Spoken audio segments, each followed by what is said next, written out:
நாளைக்கு மிக முக்கியமான ஆஷூரா, நோம்ப விட்டுறாதி, துவா கபூல் செய்யப்படக்கூடிய நாள்.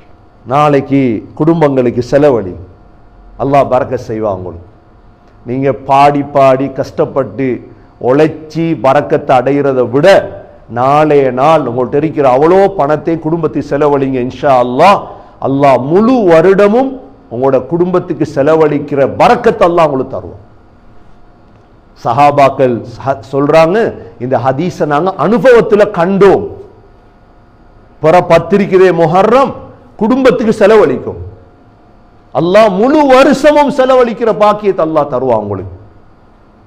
அடுத்தது மிக முக்கியமானது தான் முஹர்ரம் 10 அன்றைக்கு நீங்க எல்லா இடத்துலையும் வீடியோ பார்ப்பீங்க. ஈரான்ல, சிரியால, லெபனான்ல, இந்தியால, பாகிஸ்தான்ல என்ன செய்வாங்க, நெஞ்சில குத்தி குத்தி ரத்தம் எடுப்பாங்க. நம்மட தூண்டில் மாதிரி முதுகுல குத்தி குத்தி ரத்தம் எடுப்பாங்க. இது ஹுசைன் ரத்தம், ஹுசைன் ரத்தம்னு கத்துவாங்க. ஏன் அது உலகத்துல இத்தனை லட்சக்கணக்கான மக்கள் ஏன் ரத்தம் எடுக்கிறாங்க? உலகத்துடைய கலாச்சாரமாக மாறி சரியாயிரு. ஹுசைன் ரலியல்லாஹு எங்கட உயிர். அதான் ஹுசைன் ரலியல்லாஹு சொல்றேன் உங்களுக்கு. ஹுசைன் ரலியல்லாஹு தைரியசாலி, ரசூலுல்லாஹ் வளர்த்த புள்ள. இப்ப ஹுசைன் ரலியல்லாஹு அன்ஹு ஈராக்குக்கு வரணும். இப்ப ஈராக்ல தான் ஹுசைன் ரலியல்லாஹுடைய ஆதரவாளர்கள் இருக்கிறார். மதீனாவில் இருந்து கொண்டு ஹுசைன் ரலியல்லாஹு ஈராக்குக்கு போறாங்க. சஹாபாக்கள் சொன்னாங்க, போவாதீங்க ஹுசைன், போவாதீங்க. ஏன்னா உங்களோட வாப்பா ஏற்கனவே இப்படித்தான் கூஃபாக்கு போய் கொலை செஞ்சிட்டாங்க உங்களோட வாப்பா. ஹுசைன் ரலியல்லாஹு முடிவெடுத்தாங்க போறதுதான். நான் சுருக்கமாக சொல்றேன், நீங்க விளங்குறதுக்காக.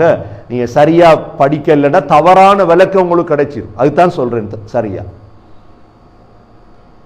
இப்ப ஹுசைன் ரலியல்லாஹு அப்துல்லா பின் அப்பாஸ் ரலியல்லாஹு கூப்பிட்டு சொன்னாங்க, நீங்க எவ்வளோ உயர்ந்தவங்க. ஏண்டா ஹுசைன் ரலியல்லாஹு கையை மோருவாங்க அப்துல்லா பின் அப்பாஸ்.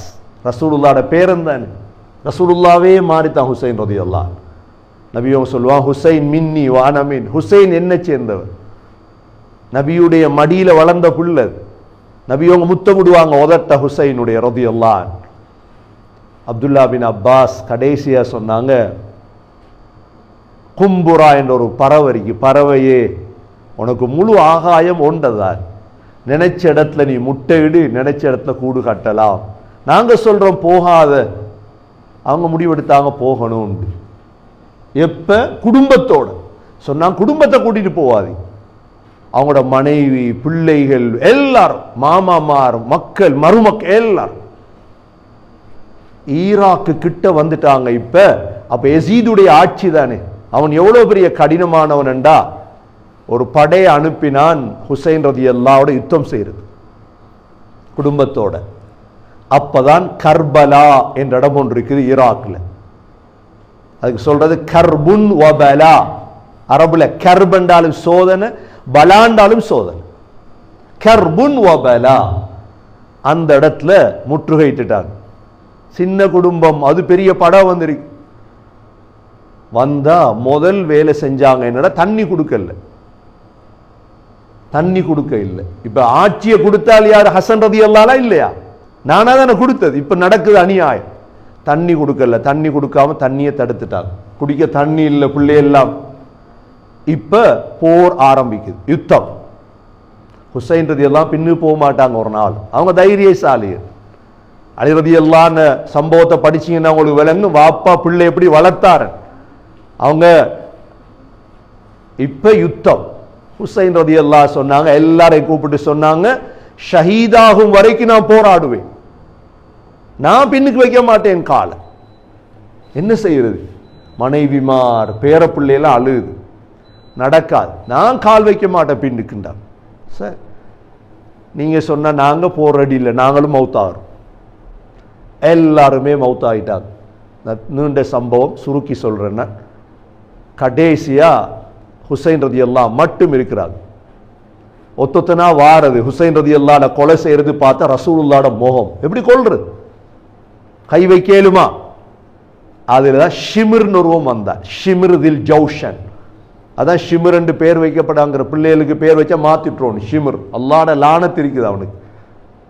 இவன் என்ன செஞ்சான், ஹுசைன் ரலியல்லாஹு கழுத்தை வெட்டினான். எவ்வளோ போராடினாங்க, தனியே நின்று 4000 பேருக்கு முன்னுக்கு போராட இயலாது. அன்று ஸல்லல்லாஹு அலைஹி வஸல்லமுடைய பேர பிள்ளைகள் எல்லாம் வேதவை, எல்லார கணவன்மாரும் மவுத், எல்லாரும் மவுத் ஆயிட்டாங்க கர்பலாவுல. ஹுசைன் ரலியல்லாஹு அன்ஹு அவங்களுடைய தலையை வெட்டினா தலை வேற பொடி வேற. எங்களுக்கு பேசுறது லேசா இருக்குது, லேசான சம்பவம் அல்ல, அது மனசு தாங்காது. உங்களோட வாப்பா, உங்களோட குடும்பம், உங்களோட தலைவர் தலையை வெட்டி பொடி வேறண்டா அந்த யோசிச்சு பாருங்க அந்த நிலைமை. அது மட்டுமல்ல, என்ன செஞ்சாங்கன்னா அவ்வளோ பெண்களும் விதவையாக வருது. ஹுசைன் ரலியல்லாஹு தலையை ஒரு பிளேட்ல வச்சு அனுப்புறாங்க யசீது கிட்ட. தலை வருது, இப்ப பொடிய கர்பலாவில் அடக்கிட்டாங்க. அதுதான் ஈராக்கில் அந்த இடம் இருக்குது, போவாங்க எல்லாரும். தலையை யசீதுகிட்ட கொண்டு வந்தா ஹுசைன் ரலியல்லாஹு தன்னை சக்கராத்ல வசிய செஞ்சிருந்தாங்க, என்ன ஷஹீதானா என்ற உடம்ப உம்மாக்கு பக்கத்தில் அடக்குங்க, ஃபாத்திமா ரலியல்லாஹு அன்ஹா மதீனாவில். யசீத் என்ன செஞ்சான், தலை வந்திருக்குது, அந்த ஹுசைன் ரலியல்லாஹு நாக்கு எடுத்து பார்த்தார். சஹாபாக்கள் அழுதாங்க, சொன்னாங்க ரசூலுல்லாஹ் முத்தமிட்ட நாக்கு, இதெல்லாம் இவ்வளோ பெரிய அநியாயம் உலகத்தில் நடந்தது. அதற்கு பிறகு அந்த தலை மதீனாக்கு கொண்டு வரப்பட்டு தொழுவிக்கப்பட்டு பகீல ஃபாத்திமா ரலியல்லாஹு அன்ஹாவுக்கு பக்கத்தில் அடக்கம் செய்யப்பட்டது. இந்த வரலாறு நடந்தது ஆஷூரா, முஹர்ரம் பிறப்பத். இதைத்தான் யகூதிகள் வடிவமைத்து எங்கட முஸ்லீம்களை பிரிக்கிறது. இந்த துயரத்துக்கு யாருக்கு சிரிப்பு வராது? இந்த சம்பவத்தை நீங்க சரியா வாய்ச்சிங்கன்னா அழுதுட்டே இருப்பீங்க. நீங்க நான் பூர்த்தியா சொல்லல, இந்த சம்பவத்தை நீங்க வாய்ச்சிங்கன்னா நீங்க அழுதுட்டே இருப்பீங்க. இதை வடிவமைச்சு என்ன செஞ்சாங்க, இப்படி நடந்து ஹுசைனுக்கு நாங்க ரத்தம் கொடுக்கணும் என்றுதான் முஸ்லீம்கள் ரெண்டா பிரிச்சுட்டாங்க, ஷியா சுன்னி. இப்படித்தான் பிரிச்சு எங்களுக்கு சரியான சம்பவம் தெரியாட்டி நாங்களும் அங்கதான் போவோம். அதனாலதான் நீங்க நாளை பாருங்க, முஹர்ரம் அன்றைக்கு ஈரான்ல, ஈராக்ல, லெபனான்ல, சிரியாவுல, இந்தியாவுல, பாகிஸ்தான், ஸ்ரீலங்காலை வெறுமேலோட என்ன செய்வாங்க, அப்படியே கத்தியால வெட்டி விட்டு ரத்தம் எடுப்பாங்க. ரத்தம் எடுக்கிறது அவசியம். ரத்தம் கொடுத்து என்ன செய்ய நாங்க என்ன செய்யணும், ஹுசைன் ரலியல்லாஹு அன்ஹு போல எங்கட பிள்ளைகளை வளர்க்கும். அந்த ரத்தம் எங்கள்கிட்ட இருக்கணும். அந்த பிள்ளைகள் அநியாயத்துக்கு எதிராக பேசுற பிள்ளைகள், நீதமான பிள்ளைகள், அதைத்தான் நாங்க படிக்கணும் இந்த முஹர்ரமுடைய தினத்தில். கண்ணியமிக்க சகோதரர்களே, இப்படியான சொர்க்கவாதியான குடும்பம் ஷஹீதாக்கப்பட்ட தினம்தான் நாளைய தினம் இன்ஷா அல்லாஹ். முஹர்ரமுடைய 10 சகோதரர்களே, குடும்பம் பிள்ளைகளை நோன்பு பிடிக்க பழக்கிறது, மனைவியை நோன்பு பிடிக்கிறது, எப்படியாவது குடும்பத்தை நரகத்தை விட்டு பாதுகாக்கிறது தான் எங்களுடைய வாழ்க்கை நோக்கம்.